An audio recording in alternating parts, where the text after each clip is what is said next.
আসন্ন ইউনিয়ন পরিষদ নির্বাচনকে সামনে রেখে বগুড়ার সারিয়াকান্দির ফুলবাড়ী ইউনিয়নে চেয়ারম্যান প্রার্থী হিসেবে গণসংযোগে ব্যস্ত সময় পার করছেন তারাজুল ইসলাম। ভোটারদের দ্বারে দ্বারে গিয়ে তিনি দোয়া, সমর্থন ও ভোট কামনা করছেন। বিস্তারিত থাকছে এস এম দৌলতের প্রতিবেদনে। বগুড়া সারিয়াকান্দি উপজেলার ফুলবাড়ী ইউনিয়নের চেয়ারম্যান প্রার্থী হিসেবে ব্যাপক গণসংযোগ চালিয়ে যাচ্ছেন উপজেলা যুব দলের সিনিয়র যুগ্ম আহ্বায়ক তারাজুল ইসলাম। শুক্রবার ইউনিয়নের বিভিন্ন গ্রাম ও পাড়া মহল্লায় গণসংযোগকালে তিনি ভোটার ও সাধারণ মানুষের সঙ্গে মতবিনিময় করেন। এ সময় তিনি এলাকাবাসীর খোঁজখবর নেন, তার বিভিন্ন সমস্যার কথা শোনেন এবং দোয়া, সমর্থন ও ভোট কামনা করেন। তারাজুল ইসলাম বগুড়া সরকারি কমার্শিয়াল কলেজ ছাত্র সংসদের সাবেক জিএস এবং বগুড়া জেলা ছাত্র দলের সাবেক সদস্য হিসেবেও দায়িত্ব পালন করেছেন। গণসংযোগকালে তিনি বলেন, জনগণের সমর্থনে নির্বাচিত হলে ফুলবাড়ী ইউনিয়নের সার্বিক উন্নয়ন, জনকল্যাণ এবং সেবামূলক কার্যক্রমকে অগ্রাধিকার দিয়ে কাজ করবেন।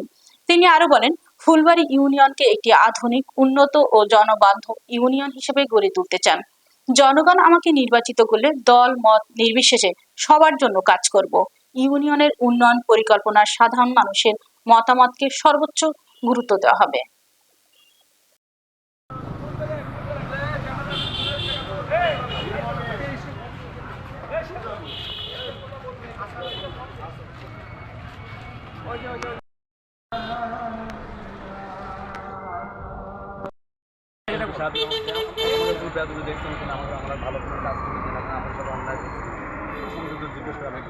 দেখে একটু আরো তাকাও।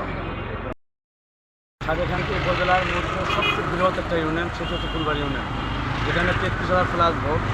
আমরা মনে করি এই 12টা ইউনিয়নের মধ্যে 4টে ইউনিয়ন এক জায়গা করে যে ভোট হবে, সেই ভোট হচ্ছে একটা ইউনিয়নে আমাদের দিবে। সেই ইউনিয়নের 1 নম্বর ওয়ার্ডের, মানে 1 নম্বর ওয়ার্ড, 2 নম্বর ওয়ার্ডের আমি ভোটার। একটা জিনিস আপনাকে বলতে চাই, সেটি হচ্ছিল এই ফুলবাড়িতে বিগত 17 বৎসরে আমরা উন্নয়নের ছোঁয়া তেমন দেখতে পাইনি। আমরা মনে করি 5ই আগস্টের পরে এই বাংলাদেশ জাতীয়তাবাদী দল বিএনপি ক্ষমতায় আসার পরে আবারও ভোট ও ভাতের অধিকার ফিরে, বাংলাদেশের যে ভোট হলো, জনগণের ভোট অধিকার ফিরে যে ভোট হলো, এই ভোটে মানুষ লক্ষাধিক ভোটে আমাদের প্রিয় নেতা সারিয়াকান্দি সোনাতলা রক্ষাকারীর যে অধিনায়ক এবং সারিয়াকান্দি সোনাতলা গণমানুষের নেতা, উন্নয়নের উপকার, কেন্দ্রীয় বিএনপির সদস্য এবং জেলা বিএনপির উপদেষ্টা এবং আমাদের নবনির্বাচিত, বারবার নির্বাচিত মানে এমপি মহোদয় আলাদ কাজী রফিকুল ইসলাম, যিনি আপনারা ইতিমধ্যে জেনেছেন 2টি মন্ত্রণালয়ের দায়িত্ব পেয়েছেন। সেটি হচ্ছে শিল্প মন্ত্রণালয় এবং বাণিজ্য মন্ত্রণালয়। আমাদের প্রিয় অভিভাবক সে। আমি যুব দলের, আমি 2001-এ ছাত্র দলের বগুড়া জেলা কমার্শিয়াল কলেজের জিএস নির্বাচিত হয়েছিলাম। তারপর 2009-এ আমি ছাত্র দলের সভাপতি নির্বাচিত হয়েছিলাম। 2017-য় এসে আবার যুব দলের সম্মেলন করে আমি যুব দলের সিনিয়র যুগ্ম আহ্বায়ক হয়েছি। আমরা আশা করি যে আমাদের প্রধানমন্ত্রী তারেক রহমান, যিনি বাংলাদেশে ইতিমধ্যে বিশ্বের বুকে চিহ্নিত করেছেন, সেই নেতা, আমাদের প্রিয় অভিভাবক দেশরাজ তারেক রহমান, বাংলাদেশের প্রধানমন্ত্রী নির্দেশে আমরা আশাবাদী যে তরুণ নেতৃত্ব দিয়ে এই বাংলাদেশে এই সমাজকে মানে উনি নতুনভাবে গড়াবেন, তারই লক্ষ্যে আমি আশা প্রকাশ করছি এবং সকলের কাছে প্রার্থী হয়েছে। আমার এমপি মহোদয়ের কাছেও আমি আবেদন করেছি বিবেচনা করার বিষয়ে। তার আমি আশাবাদী যে আমার সাথে যেমন দেখতে পাচ্ছেন যে তাই দলের সভাপতি, যিনি সাবেক স্বেচ্ছাসেবক দল নেতা, আমার সাথে দেখতে পাচ্ছেন থানা মৎস্যজীবী দলের সাংগঠনিক সম্পাদক, আমার সাথে দেখতে পাচ্ছেন ফুলবাড়ী ইউনিয়ন যুব দল। উনি অনেক ভালো ছেলে, সে নির্বাচন করতে যাচ্ছে, সে নির্বাচন করলে অনেক ভালো হবে। সে জনগণের জন্য অনেক ভালো কাজ করবে এবং করতেছে, আগামীতে সে আরও করবে যদি সে নির্বাচনে উঠতে পারে।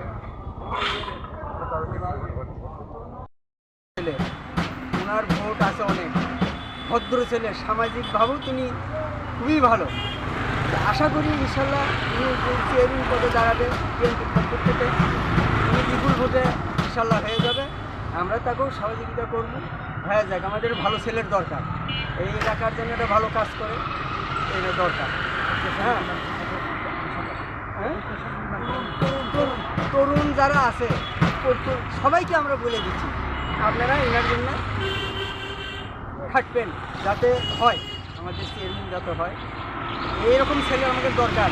ভবিষ্যতে যাতে আমাদের খুব সামাজিকভাবে যেন আমাদের চলাফেরা করতে পারি এবং বিচার ব্যবস্থা যেন সুন্দরভাবে করতে পারে তার জন্য দোয়া করি এবং এলাকার উন্নয়নও যেন করতে পারে সেই প্রত্যাশায় আমরা তাকে ভোট দিই ইনশাল্লাহ সে প্রার্থী আমরা এমন এক সিলেক্ট পাচ্ছি যে সে তাকে যদি আমরা চেয়ারম্যান বানাই আমাদের ফুলবাড়ি মাদক আজানি কেতাল ফেতর সব মুক্ত থাকবো আমরা আমরা চাই যে ইয়ং ছেলে পেলে চেয়ারম্যান হোক জনগণের সেবা করতে পারবি এই 19 বছর আমরা তো করতে পারে আমাদের ইউনিয়নে কোনো কাজ হয়নি আমরা চাই যে আমাদের বিএনপির ইসলাম ফড়ি উনি অত্যন্ত একটা ভালো ছেলে আমার কাছে মনে হয়, কারণ আমার জানা মতে উনি অল্প বয়সে যে প্রচার মানে যে বেগমানভাবে চলতেছে সবাই তাকে গ্রহণ করেছে এই সমাজটাকে। সে তাকে চেয়ারম্যান, আমাদের এমপি মহোদয় যদি তাকে চেয়ারম্যানের একটা মনোনয়ন দেয় তাহলে আমরা আশা করি ওই তারাজুল ইসলাম ফণির মাধ্যমে এই ফুলবাড়ি ইউনিয়ন মাদকমুক্ত হবে ইনশাআল্লাহ। তো যাই হোক, আগামীতে আমরা আশা করি যে আমাদের তারাজুল ইসলাম ফণি এই জনগণের পাশে থেকে কাজ করবে এবং এই ফুলবাড়ি ইউনিয়নবাসী একটা